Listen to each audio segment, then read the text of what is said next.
sadaqa in what's happened. Now sometimes such narrations, when we hear them, we say, these are some of those fables and stories that are made up. I'm sorry, if you find it in Al-Kafi and it's got a good chain of narration, and Al-Kulayni, one of our greatest muhaddithin, has narrated this hadith, and all of the people after him narrated this hadith without causing a question, then we have to look into ourselves, that what is our faith about imamah? If it's difficult for us to accept such events and such occurrences, then we have to put aside a lot of the Holy Quran as well. How is it that Bibi Maryam, all of the events that transpired for her? How is it that when you look at Prophet Musa, all of the events that happened for him, and Prophet Isa, and the list goes on. So we have to adjust our faith according to the true realities and not adjust the realities according to our faith and what we prefer to listen to. So this is in the lineage of this holy Imam, the most complete lineage. But I want to focus on 2 points, as I mentioned, from the life of our Imam that inshallah we can benefit from. When we look at the fifth Imam, what's the main trait that comes to our mind? The main trait that comes to our mind from what we've heard is the trait of ilm. And this is a reality. In fact, the title Baqir is something that pertains to knowledge. Baqara, correct, Baqarah means a cow. But the true meaning of Baqara, Ba, Qaf and Ra is to dig, is to excavate.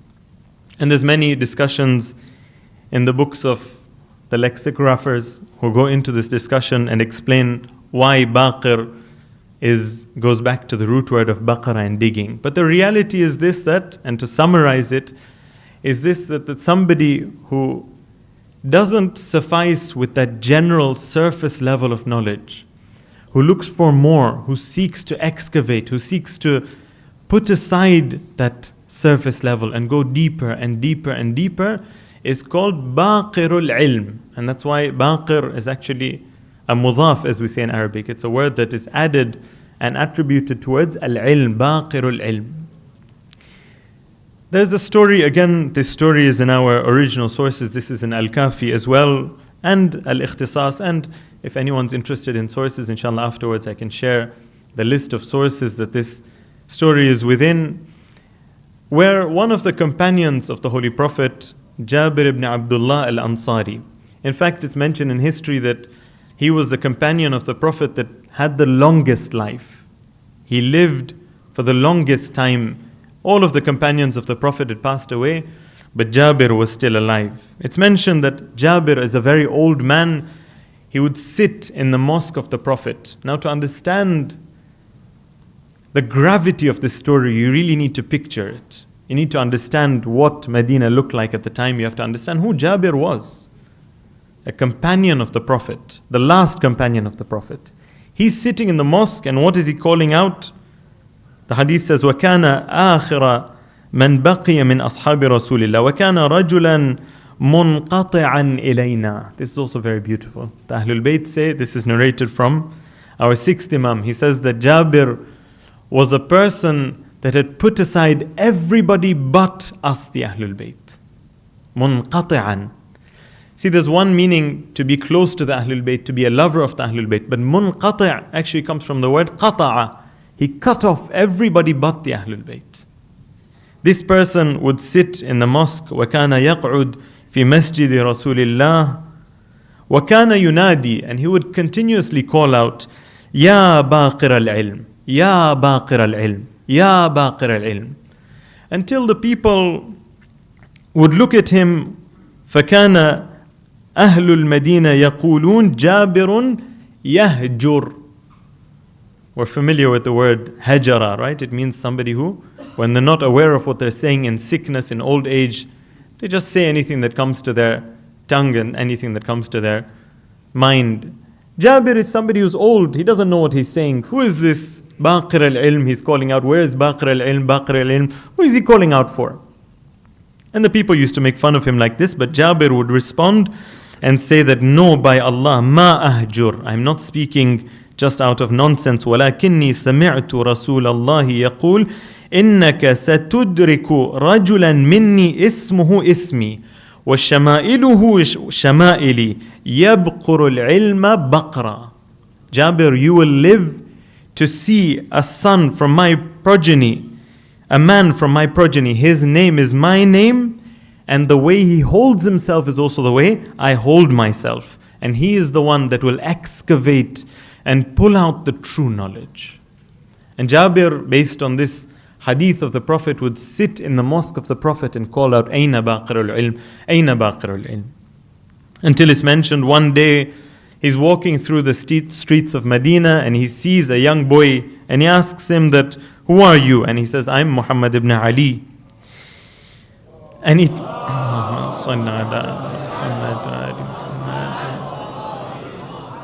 tells him, turn around and walk away. He walks away for a few steps. He tells him, turn around and come towards me. And he sees that this is the same style that the Prophet would use in his walking manner, the same way that he would hold himself. And that's when he said that now I have found the person that the Holy Prophet had told me that I would meet. It's interesting to see in the hadith it's mentioned that he begins to kiss his head. In some hadith it's mentioned that he bends down to kiss the feet of this great man. Young boy in the streets of Medina. But obviously in the state when a person is an Imam, age is nothing that is a barrier. We know from a few nights ago, we had the Shahadat of our 9th Imam, the one who was an Imam at a very young age as well. And it's mentioned that Jabir, after he found him, until the end of his life, he would visit our 5th Imam twice in a day. And the Imam would also respect him back. So now we see that this is a trait the Holy Prophet has named our 5th Imam with. He said that he is a person that will reach the true depths of knowledge and pull out knowledge from its true depths. Until here is something that we hear, we enjoy listening to, and we should feel a sense of happiness that we have such an Imam. But my dear brothers and sisters, we have to make this a part of our lives. It's very easy for us to say that the 5th Imam was baqirul ilm. He would excavate knowledge, go into the depths of knowledge. But what have I done for knowledge? Can I celebrate this personality and say that he is my Imam, but I don't see any of this trait within me myself? This is something that we have to ask ourselves on a night like tonight. That correct, my Imam is baqirul ilm, but am I ma'moom? Am I somebody who's being led? Imam means somebody who's a leader. Am I being led in this path or not? To understand this better, let's open up ilm itself.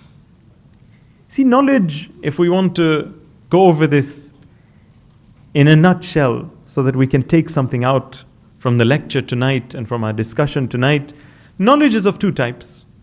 One type of knowledge, in a very simple division between the two types of knowledge. One type of knowledge is that knowledge that is beneficial to us up until our grave. What do I mean by this? This means all the knowledge that we learn at school, at university, job experience, the knowledge that we get on the job, these are things that will last until the qabr. Is this something that we shouldn't pay attention to? Of course not. We have to pay attention to this. In fact, the Imam, some of the discourses that the Imam had were on such topics. And we all were aware of this. And this is something that we must give importance to. We have to understand the knowledge we have to become. In fact, the ayat of the Quran and ahadith push us towards this. They push us towards the fact that a person needs to be successful in their career, needs to be a person who's beneficial to the Muslim community, a person who's able to hold his family up well, a person who's able to be a knowledgeable and intellectual person in society. These are very positive things. But we cannot limit it to this knowledge. The true knowledge that the Ahlul Bayt have passed on to us, that the Quran passes on to us, that's the knowledge that caused for the Holy Prophet to call our 5th Imam Baqirul Ilm. And that's the knowledge we need to focus on. That's the knowledge we need to spend time on. That's the knowledge that the hadith say, طَلَبُ الْعِلْمِ فَرِيضَةٌ عَلَى كُلِّ مُسْلِمٍ وَمُسْلِمَةٍ. Seeking knowledge is something that is wajib, faridah, upon every Muslim and Muslimah. Is this talking about the knowledge and the information regarding engineering? For an engineer, he must learn that. There's no doubt. Is it talking about the knowledge of accounting? For an accountant, yes. Business, for a businessman, yes. For a businesswoman, yes. That's knowledge that we must have in our life. Or as some of the ulama call it, aqlul ma'ash. The intellect and the knowledge that's required for us to live a respectful life. To live a life in society that we can hold our head up high and be a good contributing member of society. The Ahlul Bayt do not want us to be people who do not have any. In fact, there's a hadith that says that the Holy Prophet said that Allah does not like and Allah hates a person who does not have any skills. So that's on one side. But what is that knowledge that is wajib for every Muslim and Muslimah? As the ulama mention, it's aqlul ma'ad. Ma'ash, ma'ad. Ma'ash comes from aish, to live in this world. Ma'ad is the hereafter. We need to acquire this knowledge. This is something that Ahlul Bayt are pushing us towards. You can see this hadith over here says that it's wajib essentially on every Muslim, every Muslimah to seek this. Now this is true knowledge. This is something that when a person acquires, it changes them. To understand this, let's go through some verses of the Quran that speak about knowledge. Interestingly, in the Holy Quran, when it talks about ilm, it could mention ulul ilm, but in many verses it mentions alladhina utul ilm, those who Allah has given them knowledge. When Allah gives somebody knowledge, this is lasting knowledge. This is not something that's cut off in this world. This is something that carries on with a human being. And look at these verses, just 2 verses, and you'll see the effects of such knowledge. And inshallah, the reason for mentioning the effects of such knowledge is that we become encouraged and it gives us that spark and that energy to acquire this knowledge more and more. It's something that we're lacking. Surah Qasas, verse number 80 speaks about the story of Qarun and how Qarun came out and he said that this is all my possessions. We're familiar with the story. He came out with all of his possessions and his wealth was so much that the keys of his treasures could not be carried by strong men. Just imagine that for a second. The keys of his treasures, forget his treasures. The keys to his treasures could not be carried by strong men. He comes out and says that this is all from me. Allah over here in the Quran quotes, وَقَالَ الَّذِينَ أُوتُوا الْعِلْمِ. The people that were given knowledge, they come out and say, وَيْلَكُمْ ثَوَابُ اللَّهِ خَيْرٌ لِمَنْ آمَنَ وَعَمِلَ صَالِحًا وَلَا يُلَقَّاهَا إِلَّا الصَّابِرُونَ. Oh people, don't be deceived by the wealth of Qarun. Don't let this apparent wealth and all of this apparent power and magnificence that you see within him, don't let it deceive you. Understand that the true reward that lies with Allah is better than this. Now see, this is not knowledge, for example, a physics formula. You say, for example, speed equals distance over time. This doesn't give you this knowledge. This knowledge is a true part of the human being. This has become a part of that person. When they see, a person asks, when I see all of this in the world around me is distracting, how can I avoid this distraction? Utul ilm. These people were in a time where Qarun made Dubai look like a joke, right? Utul ilm, you look at the answer they give to Qarun with the amount that he has. It's because ilm has become a part of them. This is what baqirul ilm means. This is that ilm that transforms a person. This is that ilm that if we have, it's no longer just concepts in our minds. It becomes a part of us, a reality that changes the way that we live. Or look at this verse, Surah Hajj, verse number 54. أعوذ بالله من الشيطان الرجيم. وَلِيَعْلَمَ الَّذِينَ أُوتُوا الْعِلْمِ. Allah says that this is for that the people who have been given knowledge know أَنَّهُ الْحَقُّ مِنْ رَبِّكَ. that this is truly the truth from Allah, فَيُؤْمِنُوا بِهِ. They understand it's the truth and they believe in it. Is that it? No. فَتُخْبِتَ لَهُ قُلُوبُهُم. And then they have this state of ikhbat in their hearts towards the truth. Interestingly, some of the mufassirin explain what ikhbat means. تُخْبِتُ لَهُ قُلُوبُهُم. Ikhbat, they mention that when in the Arabic language, when a camel sees that upon his body there are certain insects that he cannot remove from his body. The only way to remove these from his body is to wait for those birds to come and sit upon his back and eat these insects and remove these insects that are bothering him. What does this camel do? The camel adopts a state of tranquility, utmost tranquility, in a way that when that bird comes, nothing deters that bird from eating those insects off the back of this camel.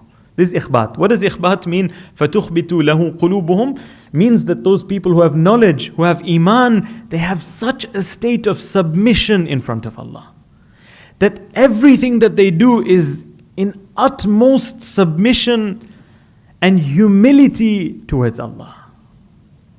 This is the state of ikhbat. What is this an effect of? Ilm. What ilm is this? This is the true ilm. By understanding and acquiring this ilm, the way that we look at life is different. The way that we live our lives is different. Again, somebody says that all of these difficulties in life, how can I navigate through life with all of these difficulties? Information isn't too useful.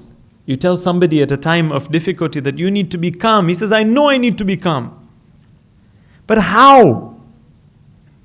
Because this is information. But when it becomes a part of a human being, when a person truly understands, just try and think about this. When a person truly understands, not understands the words and the concepts, but allows for this reality to settle in a person's heart that, look, really and truly all of the affairs are in Allah's hands. Everything that's happening in the world right now is in Allah's hands.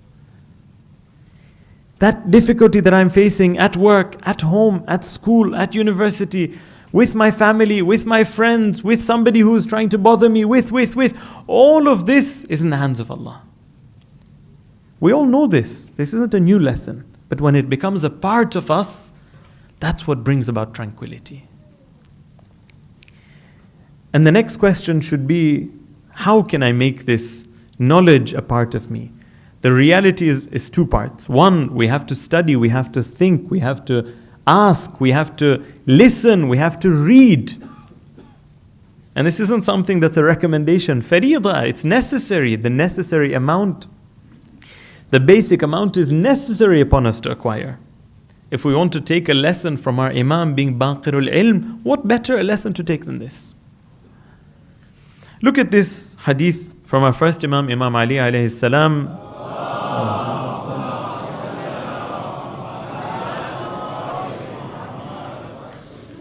Nahj al-Balagha, he mentions An-nasu thalatha. All of human beings are one of these three categories. As soon as we hear this, we should start thinking, where do I fall in these three categories? What's the first one? فَعَالِمٌ رَبَّانِي.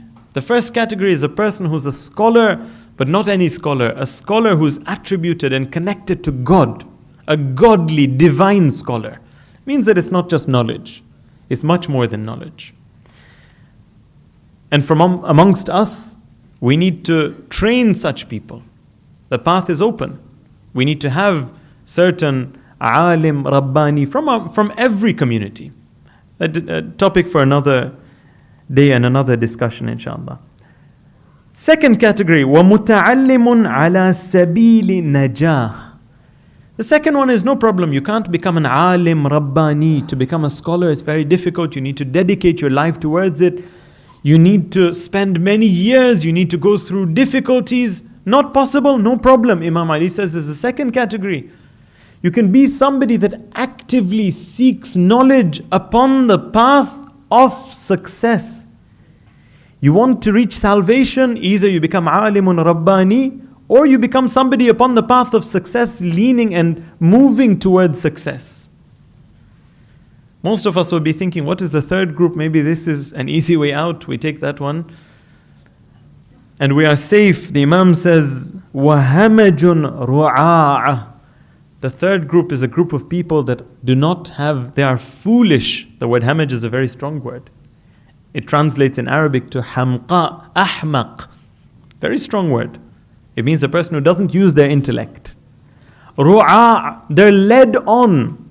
Look at how beautifully the Imam explains this. Look at this concept, it makes sense. You understand it, you say, subhanallah, what the Imam says is so beautiful and so clear. أَتْبَاعُ كُلِّ نَاعِقٍ. These are people that wherever they are called from, they follow. One day it said, this is a good ideology, they go there. One day this is a good ideology, they go there. One day this is a good thought, they go there. One day this is attractive, they go here. أَتْبَاعُ كُلِّ نَاعِقٍ يَمِيلُونَ مَعَ كُلِّ رِيحٍ. They move around like the wind. This way the wind takes them, they go that way. This way they go that way. لَمْ يَسْتَضِيعُوا بِنُورِ الْعِلْمِ. These are people who have not benefited from the light of knowledge. Look how beautiful the end of this is. لَمْ يَسْتَضِيعُوا بِنُورِ الْعِلْمِ. These are people who did not benefit from the light of knowledge, nor وَلَمْ يَلْجَأُوا إِلَىٰ رُكْنٍ وَثِيقٍ. Nor did they go towards reliable pillars that they can rely upon and study under. There's two options. You want to become hamajun ru'a. Nobody wants to be hamajun ru'a. يَمِيلُونَكَ مَعَ كُلِّ رِيحٍ.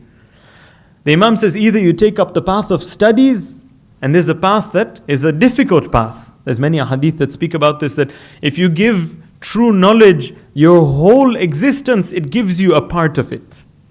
It's something that you have to dedicate to. It's not somebody says that, it's a part-time job. I want to become an alim, but a part-time job. I'll spend 2-3 hours a day and become an alimun rabbani. Not possible. A person must dedicate. But that doesn't mean that the road is closed. The second option is open for everybody. مُتَعَلِّمٌ عَلَى سَبِيلِ نَجَاةٍ. They have to be somebody that is ready to study. But study with anybody? Study and take instruction from anybody? The hadith says, لَمْ يَلْجَأُوا إِلَىٰ رُكْنٍ وَثِيقٍ. Look for those strong and well-based pillars if you want to be somebody from the second category. So it's not enough for me to say that I will do my own research and come to my own conclusions and figure out what's to be figured out. No. Either you follow the path, you become a proper full-time, a person who's into this is their 9 to 5 and sometimes 7 to 7, or you become a person that is studying, a person who's accessing knowledge. This path is open for us. We don't have an excuse on the day of Qiyamah to turn around and say that we weren't aware. This is the gift that we take from the night, a night like tonight, to remember our Imam. And the second point, inshallah, if we can all, with the salawat ala Muhammad wa ali Muhammad, move forward.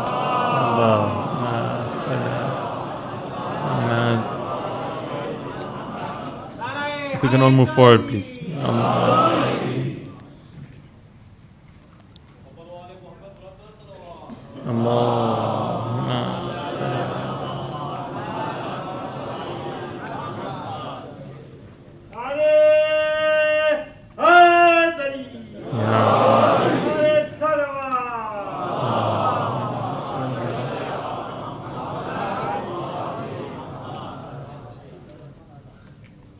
So in conclusion of the first point, there's 2 steps to attain this true knowledge. 1, studying. 2, we must act upon the knowledge that we get. With this knowledge becomes a part of us. Of course, studying and not acting would not allow this to become a part of us. A second lesson we can take from the life of our Imam, that maybe is one that's less explored. Or maybe we can say in certain gatherings, unexplored. Sometimes we get this idea and understanding that our Imams, especially the 5th Imam and the 6th Imam, they were not looking for anything special. What they wanted is they wanted a gathering of students that they could teach. It wasn't of any concern of them what is happening to the Shi'as, the Muslimin around them. the affairs and the state of the Muslim Ummah is not important for them. They wanted their dars. They wanted their madrasa. And that's all they wanted, and they didn't want anything more than that. And in fact, all they were looking for, all of the things that they were building up towards was this time and period where the fifth and sixth Imam got this chance to spread knowledge. That's the peak of what they wanted. But if you look at the history of the Imams, this is something that's completely distorted, completely incorrect. Right from the beginning, you see that from the adab at a small scale, from the adab of the Imam was that all of the Imams, and it's mentioned specifically about our fifth Imam, that the affairs of the people around them were so important for them that it would be one of their responsibilities. Now again, this is something that we say, we talk about. Do we actually pay attention to this responsibility? To take care of the financial state of the people around them. They would themselves go and deliver the needs of the people to those who deserve them themselves. In fact, sometimes the ashab would come to the Imams and say, "Oh Imam, you're an Imam, let me do this." And he says, "No, I must be the one that does this." That's one level. But when we go further, we find that one thing that's very interesting in history and goes against the supposed idea we started with, that the Imams only wanted their place for dars, is that the tyrants constantly were looking for a chance to get rid of the Imams. Constantly. And I'll mention one very beautiful story. I think this is one that we've heard less, where the tyrant is trying to do anything to get rid of the Imam, limit his group of people that he can reach out to and get rid of him. And he says himself, the tyrant himself says, Hisham ibn Abdul Malik himself, he says that why is it that you are calling people towards yourself and away from us? Why are you pulling people away from us? Now it's interesting, the tyrant feels the threat, but we as the followers of the Imam, we don't understand the threat. We don't understand that the Ahlul Bayt did not ever settle for the right that was taken away from them to be forgotten. Never. It's not their own right to overlook. This is an amana from Allah. Allah has placed this amana within the Ahlul Bayt. And that's why the Ahlul Bayt, whenever and however possible, they would gather the people around them and teach them the true realities. This is a part of ilm. There's a beautiful story that I said I would mention of Hisham ibn Abdul Malik summoning the Imam, both the fifth Imam and the sixth Imam, from Medina all the way to Sham. Summoning is not a summoning like a polite summoning over here. He calls and gives an order that you have to do ihdar. Ihdar means that you must urgently bring them over and they must be brought into my presence so that I speak to them and tell them what they've done wrong. A crime has been committed. What does this begin with? This begins with the story of Hisham in the days of Hajj in Medina. He passes by a place in Medina and he sees our sixth Imam giving a fiery sermon speaking about the rights of the Ahlul Bayt. Hisham says, "Who is this? What's going on?" And his people tell him what's happened. He says, "Bring the fifth and the sixth Imam over to Sham, all the way to Sham. I have to deal with them myself."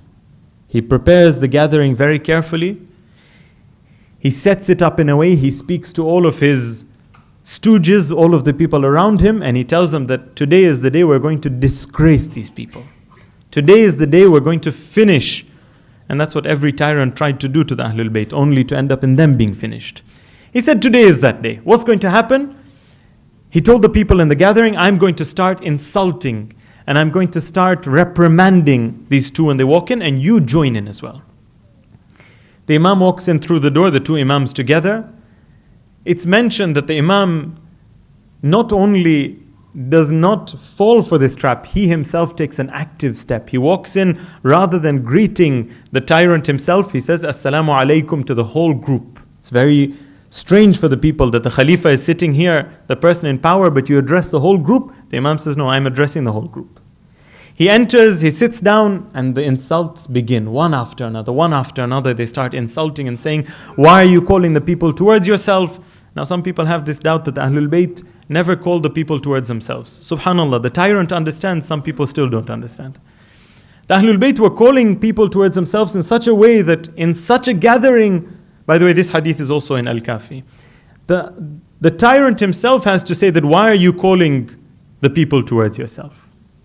The Imam is silent. The people around begin to insult, begin to reprimand, begin to throw and mudsling and do whatever they can against the Imams. No response. After a little while, the fifth Imam stands up and he speaks to history. He doesn't speak to the people over there. He says, Ayyuhan nas, O people. And this is an address for all of humanity.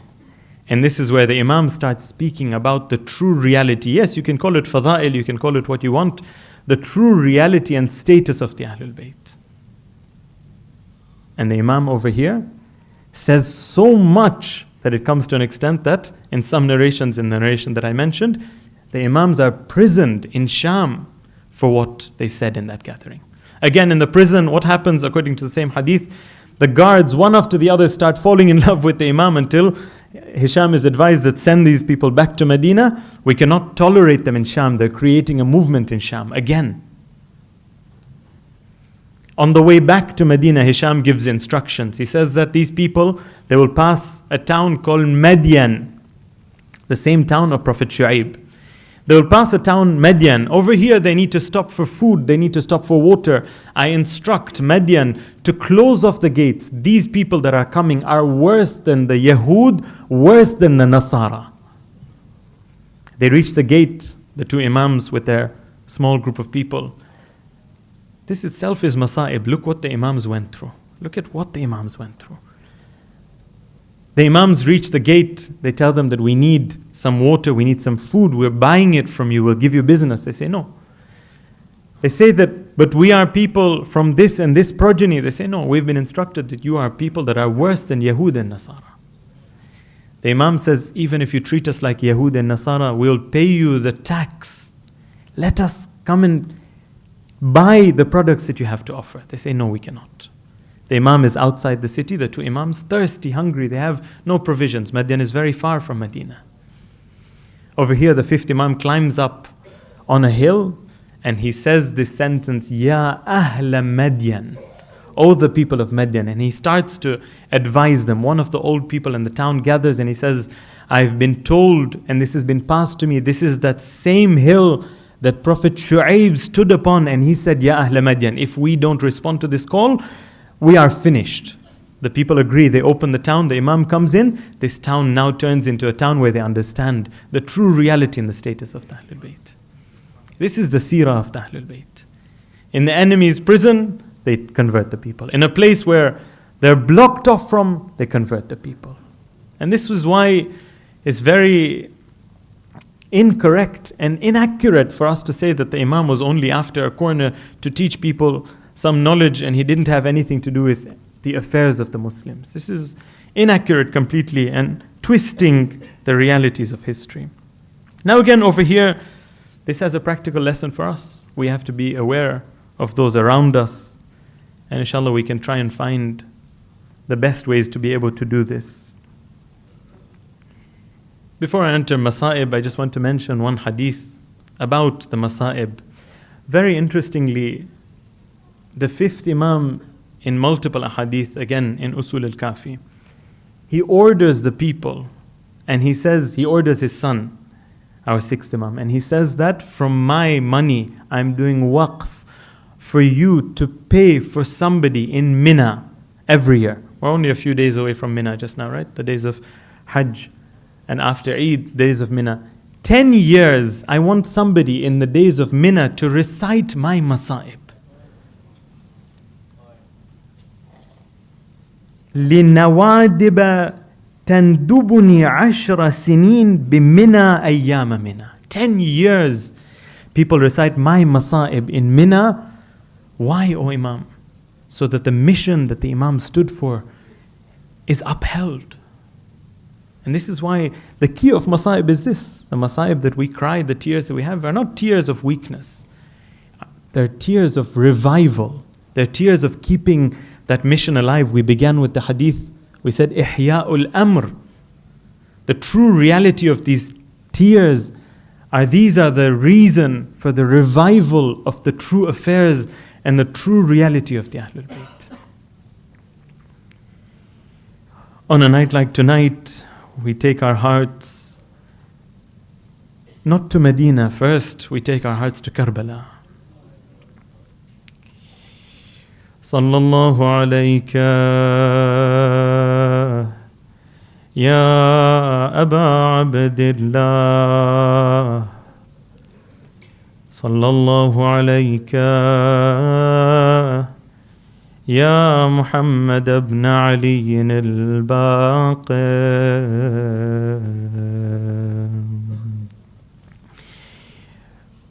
But why on such a night are we talking about Karbala?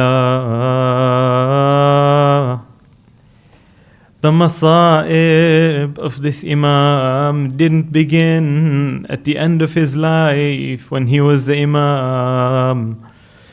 The masa'ib of this Imam began at the very young age of 3 and 4 on the plains of Karbala. Let's accompany the caravan alongside our Imam, entering into Karbala. You see in this caravan the best of companions. You see Habib, you see Burair, you see Muslim, you see Joan.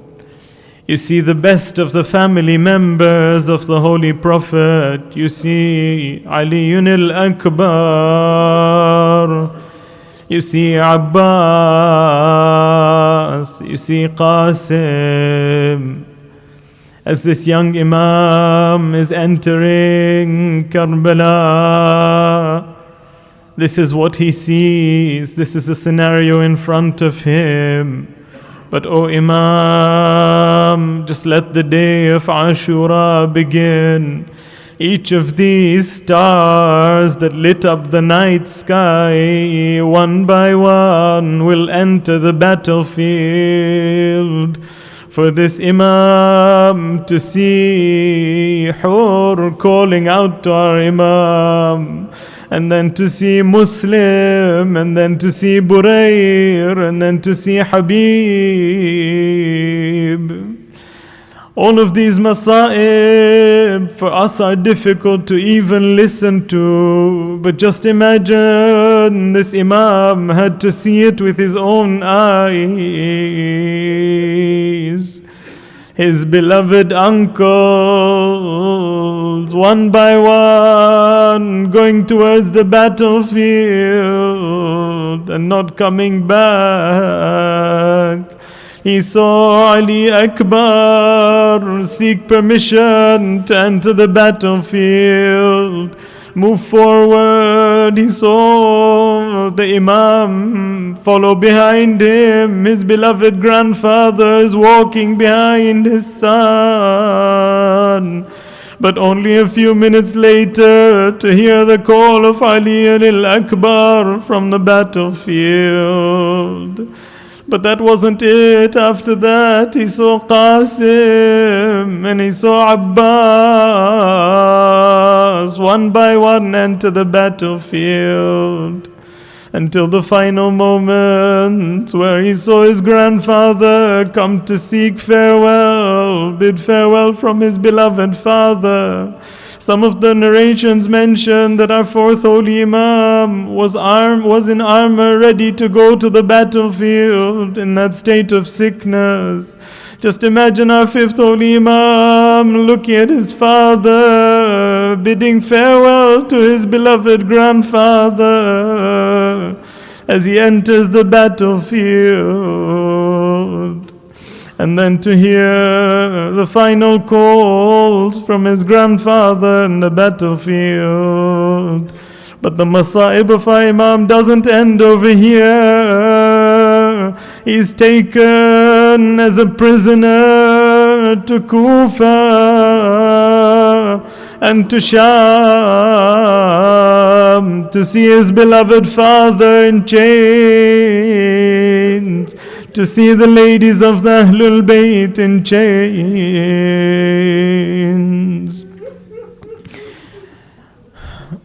لا لعنة الله على القوم الظالمين. ماتم حسين.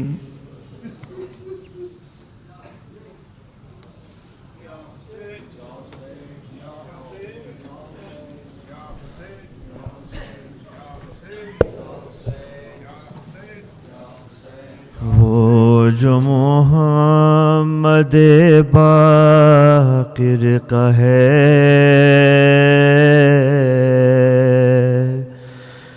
آج اس کا جنازہ اٹھا ہے،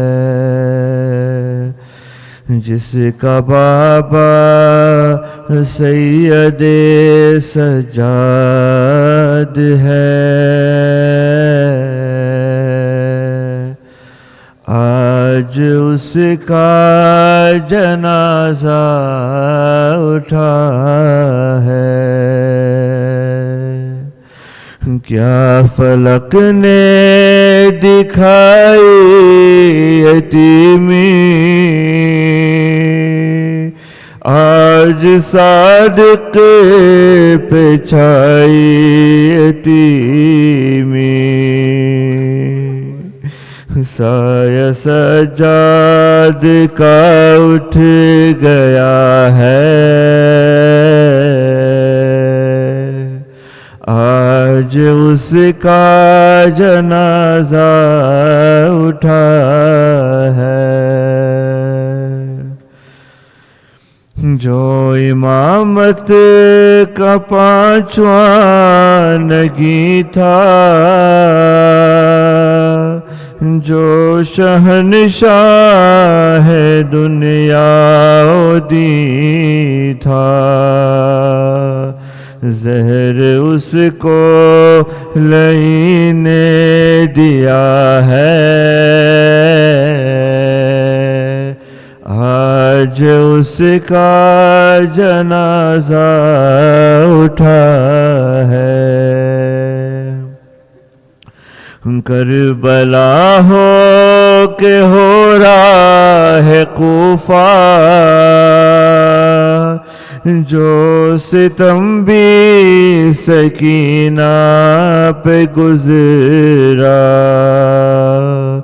ہائے باقر نے بھی وہ سہا ہے، آج اس کا جنازہ اٹھا ہے۔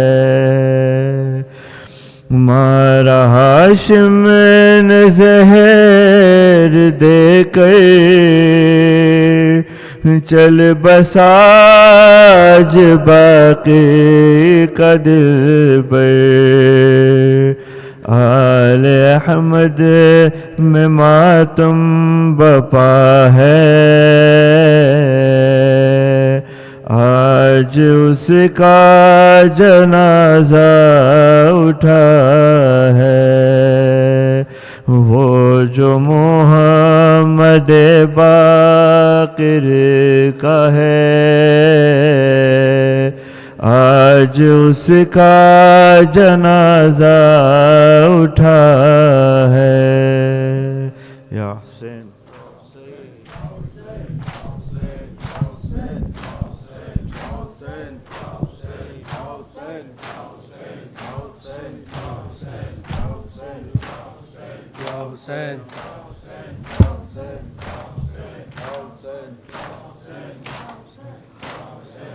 چار سن میں کیسے کیسے ظلم باقر نے سہے، چار سن میں کیسے کیسے ظلم باقر نے سہے، چار سن میں کیسے کیسے ظلم باقر نے سہے، چار سن میں کیسے کیسے ظلم باقر نے سہے، چار سن میں کیسے کیسے ظلم باقر نے سہے۔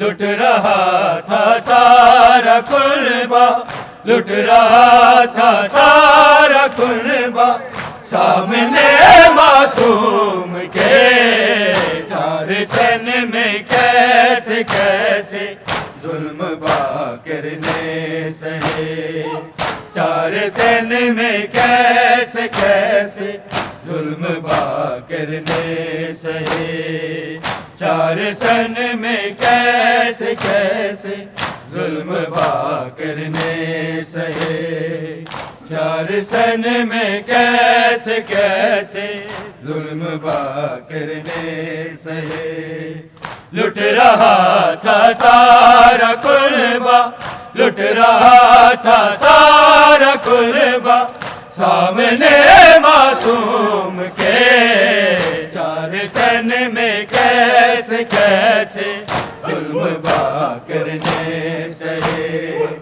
چار سن میں کیسے کیسے ظلم باقر نے سہے، چار سن میں کیسے کیسے ظلم باقر نے سہے، چار سن میں کیسے کیسے ظلم باقر نے سہے۔ شام کا پہلا سفر ہے کم سنی میں اس طرح، شام کا پہلا سفر ہے کم سنی میں اس طرح، ایک رسن سے ہی سکینہ، ایک رسن سے ہی سکینہ اور باقر ہے بندے، چار سن میں کیسے کیسے ظلم باقر نے سہے، چار سن میں کیسے کیسے ظلم باقر نے سہے، چار سن میں کیسے کیسے ظلم باقر نے سہے، چار سن میں کیسے کیسے ظلم باقر نے سہے۔ دیکھ کے بابا کی جانب رو کے باقر نے کہا، دیکھ کے بابا کی جانب رو کے باقر نے کہا، کانپتا ہے شام سارا، کانپتا ہے شام سارا خون رونے سے تیرے، چار سن میں کیسے کیسے ظلم باقر نے سہے، چار سن میں کیسے کیسے ظلم باقر نے سہے، لٹ رہا تھا سارا قربہ، لٹ رہا تھا سارا قربہ سامنے معصوم کے، چار سن میں کیسے کیسے ظلم باقر نے سہے، چار سن میں کیسے کیسے ظلم باقر نے سہے، چار سن میں کیسے کیسے ظلم باقر نے سہے۔ تازیان جو کوئی ظالم سے تھا مارتا، تازیان جو کوئی ظالم سے تھا مارتا، وہ لپٹ کے سیدہ سے، وہ لپٹ کے سیدہ سے سسکیاں لیتے رہے، چار سن میں کیسے کیسے ظلم باقر نے سہے، چار سن میں کیسے کیسے ظلم باقر نے سہے، لٹ رہا تھا سارا قربہ، لٹ رہا تھا سارا قربہ سامنے معصوم کے، چار سن میں کیسے کیسے ظلم باقر نے سہے، چار سن میں کیسے کیسے ظلم باقر نے سہے، چار سن میں کیسے کیسے ظلم باقر نے سہے۔ آگے پھر سے بہانے کلمہ گو خون نبی، आ गए फिर से बहाने कलमा गो खूने नबी जहर बाकर को पिला के जहर बाकर को पिला के जख्म ताजा कर दिए चार सन में कैसे कैसे जुल्म बाकर ने सहे आ गए फिर से बहाने कलमा गो खूने नबी आ गए फिर से बहाने कलमा गो खूने नबी जहर बाकर को पिला के जहर बाकर को पिला के जख्म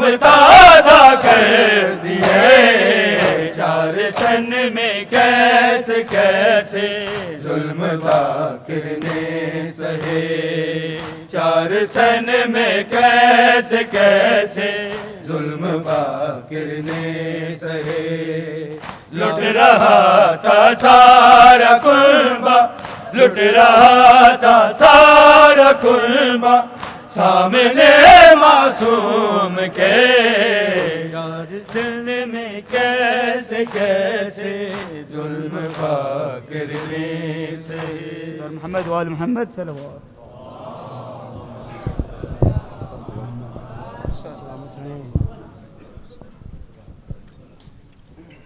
Bismillah ar-Rahman ar-Rahim. Tonight's Quran Khani, Majlis and Niyaz is in benefit of Marhuma Hamida Bai Ghulam Ali Hemraj, Marhuma Zakiya Fatima Khan Shehnaz, and Marhum Sayyid Muhammad Haidar Abidi.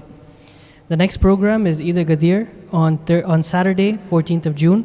Program for ladies and gents begins at 8:15 p.m. with recitation of the Holy Quran, Hadith Kisa, English Majlis by Sayyid Ali Zaidi and Qasida. After Ziyarat, Niyaz will be served. Surah Fatiha is requested for Kul Marhumin, Mu'mineen wal Mu'minat. Al-Fatiha. Bismillahir Rahmanir Rahim. Alhamdulillahi Rabbil Alameen. Ar-Rahmanir Rahim. Maliki Yawmiddin.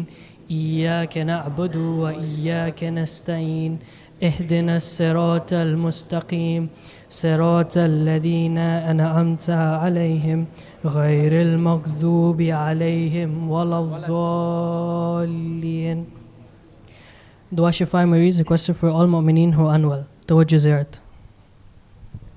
بسم الله الرحمن الرحيم أما يجيب المضطر إذا دعاه ويكشف السوء أما يجيب المضطر إذا دعاه ويكشف السوء أما يجيب المضطر إذا دعاه ويكشف السوء أما يجيب المضطر إذا دعاه ويكشف السوء أما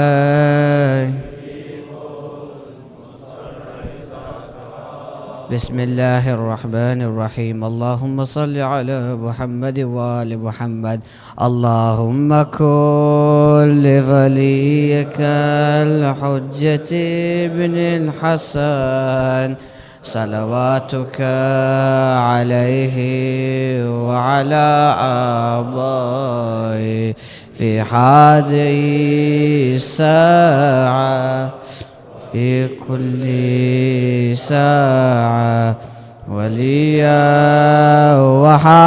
وحافظا وقائدا وناصرا ودليلا عينا حتى تسكنه والزكاة توعا وتمتعه فيها طويلا. السلام عليك يا رسول الله السلام عليك يا نبي الله السلام عليك يا فاطمة الزهراء سيدة نساء العالمين السلام عليك يا خديجة الكبرى يا أم المؤمنين السلام عليك يا حسن المجتبى السلام عليكم يا أئمة البكيم السلام عليك يا إمام الهدى السلام عليك يا قائد أهل التقوى، السلام عليك يا باكر علم النبيين، السلام عليك يا زين السماوات والأرضين. اللهم كما جعلته علما لعبادك ومنازا لبلادك ومستودعا لعلمك ومترجما لوحيك، فصل عليه أفضل ما صليت على أحد من ذرية أنبيائك وأسفيائك ورسلك وأمنائك يا رب العالمين. السلام عليكم ورحمة الله وبركاته. السلام عليك يا أمير المؤمنين علي بن أبي طالب، السلام على الحسين وعلى علي بن الحسين وعلى أولاد الحسين وعلى أصحاب الحسين، خصوصا سيدي ومولاي أبو الفضل العباس وأختك زينب وأم كلثوم وبنتك سكينة. السلام عليك يا موسى بن جعفر، السلام عليك يا محمد بن علي، السلام عليك يا علي بن محمد، السلام عليك يا حسن بن علي جميعا ورحمة الله وبركاته. السلام عليك يا مولى وابن مولى، السلام عليك يا غريب الغرباء، السلطان أبا الحسن مولانا علي بن موسى الرضا، كن شفيعنا وشفيع والدينا في يوم الجزاء. السلام عليك يا أختك فاطمة المعصومة ورحمة الله وبركاته.